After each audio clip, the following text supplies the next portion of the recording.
শহরে একটি যুবতী মেয়ের মৃতদেহ পাওয়া যায়, কিন্তু বোঝা যায় না মৃত্যুর কারণ। বহুদিন পর যখন ইনভেস্টিগেশন শুরু হয় তখন জানা যায় অনেক অজানা তথ্য। এটি খুন না আত্মহত্যা দেখার জন্য আজকের মুভিটি দেখতে থাকুন। মুভিটির শুরুতে দেখা যায় অন্ধকার এক বৃষ্টির রাতে একটি মেয়ের মা বাবা তাদের মেয়ে আনন্দীর নিখোঁজ হওয়া নিয়ে পুলিশ স্টেশনে রিপোর্ট করতে আসে। আনন্দীকে কয়েকদিন হলো খুঁজে পাওয়া যাচ্ছে না। অনেক খোঁজার পরও তাকে পাওয়া যাচ্ছে না। যে হোস্টেলে সে থাকতো সেখানেও কেউ কিছু বলতে পারছে না। কিন্তু সেখানে কর্তব্যহীন পুলিশগুলো বলে, আপনারা শহরের যে সাইডে থাকেন সেখানে গিয়ে পুলিশ স্টেশনে রিপোর্ট লেখান। এবারে তারা পূর্ব দিকের পুলিশ স্টেশনে গিয়ে সব বলে। সব শুনে ওখানকার হেড অফিসার অন্যান্য পুলিশদের খোঁজ নিতে বলে, আর শহরে লাস্ট দুদিনে যত অ্যাক্সিডেন্ট হয়েছে সেগুলোরও খোঁজ নিতে বলে, যে খোঁজ পেলে আপনাদের জানানো হবে। এই বলে আনন্দীর মা বাবাকে তাদের ঘরে যেতে বলে। এবারে ইনভেস্টিগেশন শুরু হয়। এদিকে সমুদ্রের ধারে একটি মেয়ের মৃতদেহ পাওয়া যায়। পুলিশ খবর পেয়ে আনন্দীর মা বাবাকে নিয়ে সেখানে আসে। দুর্ভাগ্যবশত মৃতদেহটা আনন্দীরই ছিল। তার বাবা মেয়ের মৃতদেহ জড়িয়ে ধরে কাঁদতে থাকে, কিন্তু প্রশ্ন হলো আনন্দী মরল কিভাবে। পুলিশ এবারে আনন্দীর বয়ফ্রেন্ড ধরে নিয়ে আসে, কিন্তু সারা দিন ধরে জিজ্ঞাসাবাদ করেও পুলিশ তার কাছ থেকে কিচ্ছু জানতে পারে না। তাই পুলিশ বিজয়কে ছেড়ে দেয়। তার মধ্যে আনন্দীর হোস্টেলেও জিজ্ঞাসাবাদ করা হয়, কিন্তু কোনো সূত্র পাওয়া যায় না, যাতে মনে হয় আনন্দী আত্মহত্যা করেছে। কিন্তু আনন্দীর মা বাবা এটা মেনে নিতে রাজি ছিল না। তারা বলে, আমাদের মেয়ে কখনো এরকম করতে পারে না। কিন্তু প্রমাণের অভাবে তদন্ত এখানেই বন্ধ করে দিতে হচ্ছে। পুলিশের তরফ থেকেও জানানো হয় যে আনন্দী আত্মহত্যা করেছে। এরপর আমরা দেখি আনন্দীর কাহিনী যখন মিডিয়ার সামনে আসে, তখন আনন্দীর জন্য শহরে ক্যান্ডেল মার্চ হতে দেখা যায়। আর তারা পুলিশকে বলতে থাকে যে সত্যিটা কি তদন্ত করা হোক, আর যদি আত্মহত্যা করে তাহলে কেন করেছে সেটাও বলা হোক। কিন্তু এরপরও কোনো তদন্ত হয় না, আর আস্তে আস্তে সবাই এই কেসটার ব্যাপারে ভুলে যায়। এবার কিছু মাস পরের ঘটনায় আমরা দেখতে পাই, যেখানে প্রিয়াঙ্কা নামে এক জার্নালিস্টকে তার বস বলে যে এমন খবর নিয়ে আসো যা দেখলে লোক ইন্টারেস্ট পাবে, আর আমাদের চ্যানেলের টিআরপি অন্যান্য চ্যানেলের তুলনায় অনেক বেশি পাবে। প্রিয়াঙ্কা বলে, ম্যাম, আমরা আনন্দীর কেসটা যদি আবার শুরু করি। আনন্দীর কেস সবাই ভুলে গেছে, কিন্তু তার মৃত্যুটা একটা রহস্য হয়ে আছে। আমরা যদি সত্যিটা সামনে আনি তাহলে ভালো টিআরপি পাওয়া যাবে, আর আনন্দীর মৃত্যুর রহস্যটাও সামনে এসে যাবে। তার বস রাজি হয়ে যায়। এবারে শুধুমাত্র দরকার একজন প্রাইভেট ডিটেকটিভের, যাতে করে তদন্ত আবার শুরু করা যাবে। এবারে প্রিয়াঙ্কার বন্ধুকে দেখা যায়, যার নাম ছিল করণ। সে পুলিশ অফিসার হওয়ার জন্য তৈরি হচ্ছিল। সে এই বিষয়ে পড়াশোনা সবই কমপ্লিট করেছিল, কিন্তু যতদিন পুলিশের চাকরি না পায় ততদিন কিছু তো করতে হবে। তাই সে একটা জায়গায় ইন্টারভিউ দিতে যায় এবং সেখানে তার মায়ের সম্পর্কে কিছু বলতে বলা হয়। কিন্তু করণের ছোটবেলাতেই মা মারা গেছিল, তাই সে জবাব দিতে পারে না। তার মনে হয় তার মা তার সাথেই আছে, তাই সে সেখানেও তার পাশে তার মাকে দেখতে পায়, আর তারপরে সে উত্তর দিতে পারে ইন্টারভিউতে। প্রিয়াঙ্কা করণকে দেখা করতে বলে, তাকে আনন্দীর কেসটা নিয়ে বলে, আর করণকেই ডিটেকটিভ হিসেবে নিয়োগ করে। এখান থেকেই করণ আর প্রিয়াঙ্কা দুজনে মিলে তদন্ত শুরু করে। প্রথমেই তারা আনন্দীর মা বাবার কাছে যায় আর কথা বলে জানতে চেষ্টা করে, আর করণ ততক্ষণ আনন্দীর কমপ্লেন রিপোর্ট আর পোস্টমর্টমের রিপোর্ট ভালো করে দেখতে থাকে। তাতে কিছু পাওয়া যায় না। তখন নিরাশ হয়ে চলে যাওয়ার সময় সে তার মাকে পাশে দেখতে পায়। তার মা তাকে বলে, চেষ্টা করো, কখনো হেরে যেও না। তখন করণ আবারও রিপোর্ট দেখতে থাকে। তাতে একটা বিভ্রান্তি এবারে তার চোখে পড়ে। পুলিশের রিপোর্ট অনুযায়ী আনন্দী 2 নম্বর ব্রিজ থেকে ঝাঁপ দিয়েছিল, কিন্তু পোস্টমর্টম রিপোর্টে বলা হচ্ছে যে ব্রিজ 3 থেকে ডেড বডি পাওয়া গেছে। আর আনন্দীর দেহ জলেতেও একদিন ছিল। আনন্দীর দেহ থেকে মাত্র 250 ml জল পাওয়া গেছে, 24 ঘন্টা সে যদি জলেই থাকবে তাহলে তার বডি থেকে অন্তত পক্ষে 10 থেকে 12 লিটার জল পাওয়া উচিত ছিল। তাহলে একটা কথা ক্লিয়ার যে বডি 24 ঘন্টা জলের ভিতরে ছিল না। কিছু তো গন্ডগোল আছেই। করণ প্রিয়াঙ্কাকে সব বলে এবং একটা ব্যাপারে নিশ্চিত হয় যে আনন্দী আত্মহত্যা করেনি, তাকে খুন করা হয়েছিল। কিন্তু খুব চালাকির সাথে সেটাকে আত্মহত্যা বলে চালানো হয়েছিল।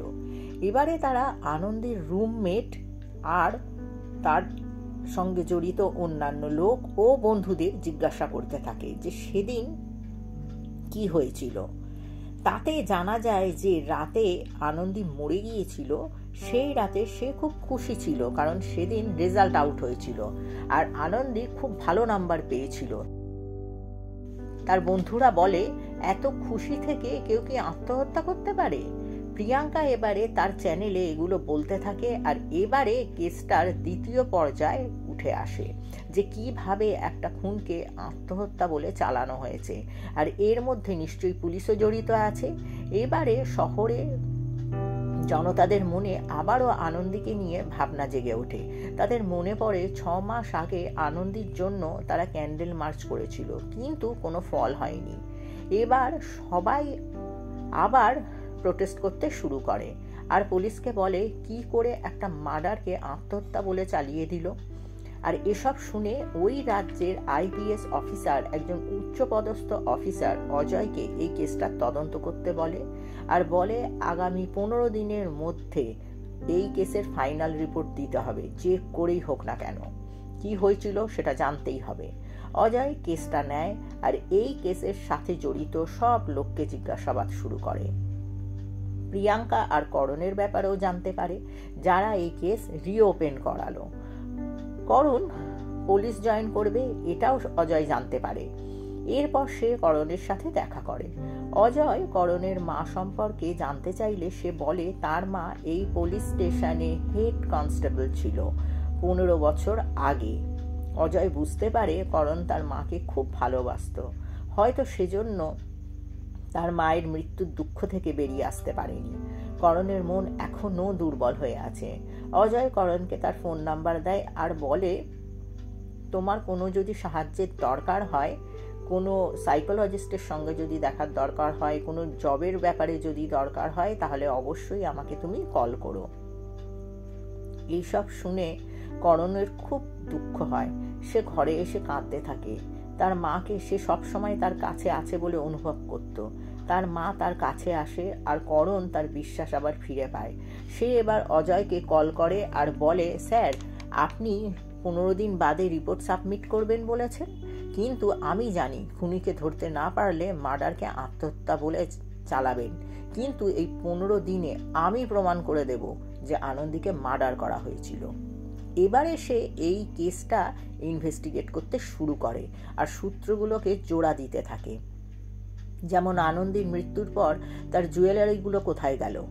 কোনো ইয়াররিংস, নেকলেস কিচ্ছু পাওয়া গেল না। তার সাথে ব্যাগ, ফোন সেগুলোই বা কোথায় গেল? এসব জানার জন্য প্রথমেই করণ আনন্দীর মা বাবার সাথে আবার দেখা করে এবং জানতে চায় নিখোঁজ হওয়ার দিন আনন্দী ঠিক কোথায় গেছিল। করণ জানতে পারে আনন্দী সেদিন চার্চে গিয়েছিল। সেই চার্চের ফাদারের সাথে করণ দেখা করে, কথা বলে, কিন্তু বিশেষ কিছু জানতে পারে না। শুধু এটুকু জানা যায় আনন্দী সেদিন হোলি মেরির একটা স্ট্যাচু কিনেছিল। এরপর রাস্তার ক্যামেরা চেক করা হয় আর তখনই জানতে পারা যায় যে আনন্দী সেদিন চার্চে যাওয়ার আগে স্ট্যাচুর দোকানে গিয়েছিল এবং ওখান থেকে স্ট্যাচুটা কিনেছিল আর এই কথা তার বন্ধু প্রীতিকেও বলেছিল। এরপর দেখা যায় অজয় প্রীতির সাথে কথা বলছে তার ঘরে। আনন্দীর কথা বলতে গিয়ে প্রীতি কেঁদে ফেলে। সে কিছু বলতে পারে না। তার বাবা বলে কিছুদিন ধরে অসুখে ও দুর্বল হয়ে গেছে, তাই কিছু বলতে পারছে না। আনন্দী প্রীতির সবচেয়ে কাছের বন্ধু ছিল, তাই তার মৃত্যুতে খুবই আঘাত পেয়েছে প্রীতি, তাই কিছু বলার মতো অবস্থায় নেই। অজয় পরিস্থিতিটা বুঝতে পারে, সে সেখান থেকে চলে যায়। তারপরেই প্রীতির বাবাকে করণ কল করে, কিন্তু আনন্দীর কেসের ব্যাপারে কিছু বলতে সে রাজি হয় না আর কলটাও কেটে দেয়। এরপর করণ আবারও পোস্টমর্টমের রিপোর্টটা পড়তে থাকে। এবারে সে সেই লোকটির কাছে যায় যে পোস্টমর্টমের রিপোর্ট লিখেছিল। সে বলে যে আমি যখন পোস্টমর্টম করেছিলাম তখন আনন্দীর একটা কানের দুল ভাঙা অবস্থায় ছিল, আর শরীরে বিশেষ কোনো চোটও ছিল না। এটা থেকে বোঝা যায় যে কেউ আনন্দীর সাথে জোর করে কিছু করেনি, ওর সাথে কেউ অন্যায় কিছু করেনি, আর ওর বডি বেশি ভেজা ছিল না, জলের মধ্যে 4-5 ঘন্টাই ছিল। এবারে এটা নিশ্চিত হওয়ার জন্য করণ সেই লোকটার কাছে যায় যে আনন্দীর বডি প্রথম দেখতে পেয়েছিল। সেই লোকটা জানায় যে আনন্দীর হাতের আংটি সে খুলে নিয়েছিল, আর আংটিটা সহজেই খুলে চলে এসেছিল। তাহলে কেউ জুয়েলারির লোভে তাকে মারেনি, কেউ তার সাথে কোনো জোর জবরদস্তিও করেনি। তাহলে কিসের জন্য কে তাকে মারলো? করণ ভাবতে থাকে আনন্দীর ফোনটা কোথায় গেল। এটা জানতে তার এক হ্যাকার বন্ধুকে আনন্দীর ফোন ট্র্যাক করতে বলে। যদিও এটা খুবই ইল্লিগ্যাল কাজ, তবুও ফোন ট্র্যাক করার পর একটা ব্যাপার সামনে আসে। আনন্দীর ফোন কাছের কোনো শহরে আছে, আর আশ্চর্যের ব্যাপার 6 মাস ধরে ফোন অন ছিল। 2 দিন হলো ফোনটা বন্ধ করা হয়েছে। ফোনটার লোকেশন পাওয়া যায়, সেটা ছিল একটা সবজি মন্ডি। কয়েক ঘন্টা সেই সবজি মার্কেটে খোঁজার পর লোকটাকে খুঁজে পায় করণরা, যার কাছে সেই ফোনটা ছিল। কিন্তু লোকটা থেকে তারা জানতে পারে যে কিছু সপ্তাহ আগে সে এই ফোনটা একটা দোকান থেকে কিনেছিল।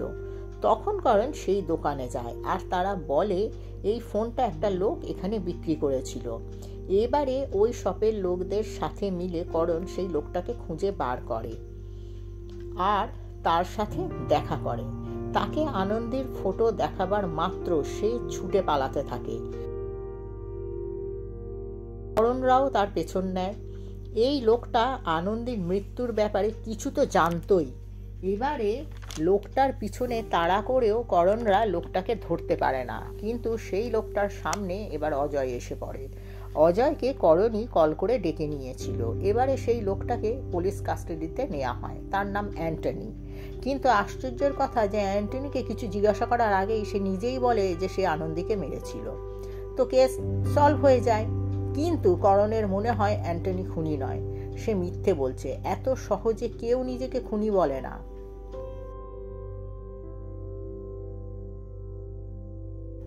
অজয় এবার কেসের ফাইনাল রিপোর্ট বানাতে থাকে।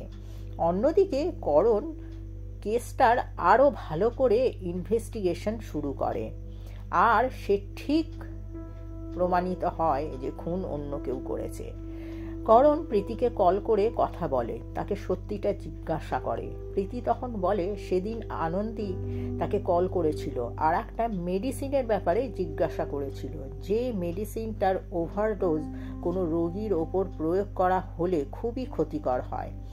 এরপর করণ আনন্দীর বয়ফ্রেন্ড বিজয়ের সাথে দেখা করতে যায়, কিন্তু বিজয় কিছু পরিষ্কার করে বলতে পারে না, কারণ তখন বিজয়ের মায়ের মৃত্যু হয়েছিল। কিন্তু এর মধ্যেই করণ বিজয়ের ঘরে লক্ষ্য করে সেই হোলি মেরির স্ট্যাচুটা, যেটা আনন্দী কিনেছিল, আর সেই মেডিসিনটাও ছিল যেটার ওভারডোজে ক্ষতি হয়। কিছু তো নিশ্চয়ই বিজয় করেছে। বিজয়কে সোজা পুলিশ কাস্টাডিতে নেওয়া হয়। অনেক পেটানোর পর সত্যিটা বেরিয়ে আসে। বিজয়ের গাড়ি থেকে আনন্দীর ইয়াররিংসটাও পাওয়া যায়। এবারে আরো ধোলাই দিলে বিজয় তখন সত্যিটা বলতে শুরু করে। এবারে জানতে পারা যায় সেদিন বিজয়ের মায়ের জন্মদিন ছিল, তাই আনন্দী সেদিন বিজয়ের মায়ের সাথে দেখা করার জন্য সেখানে গিয়েছিল, আর গিফট হিসাবে মেরির স্ট্যাচুটা কিনেছিল। সেদিন তাদের বাড়িতে গিয়ে দেখে সেই ক্ষতিকর মেডিসিনটা তার মায়ের বাকি ওষুধের সাথে ছিল। আনন্দী বুঝতে পারে এই মেডিসিন বিজয় তার মাকে দিচ্ছে এবং সেটা জেনে বুঝে। আনন্দী তখন বিজয়কে জিজ্ঞাসা করে, এটা তুমি কেন করছো? বিজয় বলে, তোমার জন্যই এসব করছি আমি, যাতে খুব তাড়াতাড়ি মায়ের সব সম্পত্তি আমি পেয়ে যাই। আনন্দী এসব শুনে খুব রেগে যায়, আর বিজয়ের এই সব কীর্তি পুলিশ স্টেশনে গিয়ে বলবে বলে ঠিক করে। সে বলে, যে তোমাকে জন্ম দিল তার সাথে তুমি এরকম করছো, আর এটা ভাবলে কি করে? তাহলে তুমি আমার সাথেও তো এটা করতে পারো ভবিষ্যতে। সে পুলিশকে কল করতে যায়। তখন বিজয় রেগে গিয়ে আনন্দীর গলা টিপে ধরে এবং আনন্দী অজ্ঞান হয়ে যায়। বিজয় ভাবে সে মারা গেছে, আর তারপর ভয় পেয়ে সে আনন্দীর দেহটা একটা অন্য ঘরে রেখে তার আঙ্কেলকে সব বলে। তার আঙ্কেল ছিল পুলিশ অফিসার। এবারে তার আঙ্কেল আনন্দীর বডি দেখতে এসে দেখে আনন্দী তখনও বেঁচে আছে। তখন তার আঙ্কেল একটা প্ল্যান করে, একটা লোকের সাহায্যে ব্রিজের ওপর থেকে আনন্দীকে ফেলে দেয়া হয়, আর যে লোকটা ফেলবে সেই লোকটাই পরে যদি ধরা পড়ে তাহলে সে আনন্দীর মৃত্যুর জন্য নিজেকে দায়ী করবে, অর্থাৎ সে দায় নেবে, বিজয় বেঁচে যাবে। আর আঙ্কেল মিডিয়ার সামনে এটাকে আত্মহত্যা বলে কেসটা বন্ধ করে দেবে। তারপর বিজয়ের মায়ের সম্পত্তি পেয়ে গেলে বিজয় আঙ্কেলকে 50 ভাগ দিয়ে দেবে। এই সত্য যখন বেরিয়ে এলো তখন বিজয় আর তার আঙ্কেলকে অ্যারেস্ট করা হলো। অজয় করণের কেস সলভ করার দক্ষতা দেখে তাকে বলে, তুমি এবার পুরো তৈরি পুলিশ জয়েন করার জন্য। তখন করণ বলে যে না, আমি পুলিশ জয়েন করব না, কারণ পুলিশ জয়েন করতে গেলে মানসিক দিক থেকে অনেক স্ট্রং হতে হয়, কিন্তু আমি তো আমার মাকে ভুলতে পারবো না। আমি খুব দুঃখিত। এর সাথেই মুভিটা শেষ হয়। বন্ধুরা, যদি মুভিটা ভালো লেগে থাকে তাহলে অবশ্যই লাইক করো এবং আমাকে সাবস্ক্রাইব করতে ভুলো না।